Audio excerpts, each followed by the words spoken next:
تلاوت کی گئی ہے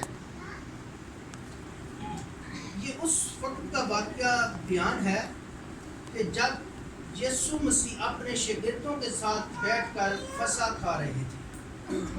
کیا کر رہے تھے؟ فسح کھا رہے تھے. سب سے پہلے ہم سیکھیں گے کہ فسح ہے کیا، کیونکہ ہم نے یہاں پہ دیکھا ہے کہ وہ فسح کھا رہے تھے. اور اگر اس سے پیچھے ہم پڑھیں تو یسوع مسیح نے اپنے شاگردوں نے پوچھا یسوع مسیح سے کہ ہم کس جگہ پر فسح کی تیاری کریں، کیونکہ وہ ایام جو تھے وہ عید فسح کے ایام تھے. اس وقت یہودی جو تھے اس عید فسح کو بڑے جوش و خروش سے منایا کرتے تھے، اور عید فطر کے فوراً ہی بعد عید فطیر شروع ہوتی تھی. پہلے عید فسح اور پھر کیا ہوتی تھی؟ عید فطیر ہوتی تھی، جو 7 دن کی عید ہوتی تھی، جس میں مختلف طور پہ قربانیاں دی جاتی تھی، جس میں خطا کی قربانی، جتنی آتشی قربانیاں تھیں ان 7 دن کے اندر دی جاتی تھی.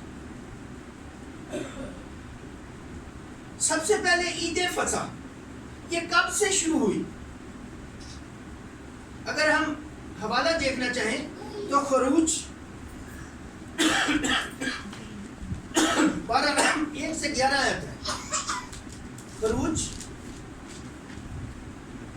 12 باب 1 سے 11 آیت. جب قوم بنی اسرائیل مصر میں غلامی میں تھی تو موسیٰ کو خدا نے بھیجا کہ قوم بنی اسرائیل کو مصر کی غلامی میں سے آزاد کیا جائے. اور وہاں پہ کیا ہوتا ہے کہ مختلف آفتیں موسیٰ لاتا ہے ان کے اوپر، وہ چھوڑنے کے لیے تیار نہیں ہوتے. لیکن آخر کیا ہوتا ہے کہ وہ بادشاہ جو ہوتا ہے وہ کہتا ہے کہ ٹھیک ہے میں تیرے لوگوں کو کیا کروں گا؟ چھوڑ دوں گا. لیکن اس سے پہلے جب موسیٰ کو خدا نے کہا کہ تو ایسا کر، کیونکہ آج میں ان کے اوپر ایک بڑی آفت لانے والا ہوں جس میں کیا ہوگا کہ جتنے بھی پلوٹے ہیں وہ سب مارے جائیں گے. پلوٹے کیا ہوں گے؟ مارے جائیں گے. لیکن تو کیا کر کہ جو قوم بنی اسرائیل کے لوگ ہیں ان سے جا کے کہہ کہ اپنے اپنے گھر میں اپنے لوگوں کے کھانے کی مقدار کے مطابق ایک برا لے. کیا کرے؟ ایک برا لے. یکسالہ برا ہونا چاہیے، بے عیب برا ہونا چاہیے، جس میں کوئی داغ نہیں ہو، جس کی کوئی ٹانگ نہ ٹوٹی ہو، بیمار جانور نہ ہو، بے عیب برا. اور اس نے کیا کہا؟ یعنی کہ اس واقعہ سے 4 دن پہلے ان کو بولا، یعنی کہ اس مہینے کی 10ویں تاریخ کو جب وہ ملک مصر سے نکلے کہ وہاں سے کیا کرو؟ برا لو، اس کو 4 دن اپنے پاس رکھو. پھر آپ نے کیا کرنا ہے اس برے کے ساتھ؟ اس برے کو پھر یہ کہا گیا کہ اگر دیکھو کہ وہ برا بڑا ہے، آپ لوگ نہیں کھا سکتے، تو اپنے ہمسایوں کو ساتھ ملا لو، جو آپ کے گھر کے سامنے رہتے ہیں ان کو ساتھ لے لو. اور 4 دن کے بعد کیا کرنا ہے؟ یعنی کہ اسی مہینے کی 14 تاریخ کو آپ لوگوں نے اس برے کو ذبح کرنا ہے. اس برے کو کیا کرنا ہے؟ ذبح کرنا ہے. کس ٹائم؟ شام کے ٹائم. شام کے ٹائم ذبح کرنا ہے. اور اس کے ساتھ کیا کرنا ہے؟ آپ نے جوتے پہنے ہونے چاہیے، کپڑے پہنے ہونے چاہیے، لاٹھی آپ کے ہاتھ میں ہونی چاہیے، یعنی کہ جیسے آدمی سفر پہ جانے کے لیے تیار کھڑا ہو. یہ آپ کی تیاری ہونی چاہیے. اس برا کے گوشت کو آپ نے کچا نہیں کھانا، اس کو ساگ اور پات کے ساتھ کھانا. کس کے ساتھ کھانا ہے؟ ساگ اور پات کے ساتھ کھانا ہے. ابلا ہوا بھی نہیں کھانا. اور ساتھ میں کیا کرنا ہے کہ اس کا جو خون ہے وہ اپنی اپنی چوکٹوں کے اوپر لگانا ہے. یہ خداوند موسیٰ کو بتا رہا ہے کہ تو نے قوم بنی اسرائیل سے کہنا ہے. اور جتنا بھی کھایا جائے وہ کھا لینا، لیکن صبح تک کچھ بچا ہوا نہیں رہنا چاہیے. جو بچ جائے اس کو کیا کرنا ہے؟ جلا دینا ہے. جو بچ جائے اس کو جلا دینا ہے. اور خداوند کیا کہتا ہے کہ یہ تمہارے لیے خداوند کا فسح ہوگا.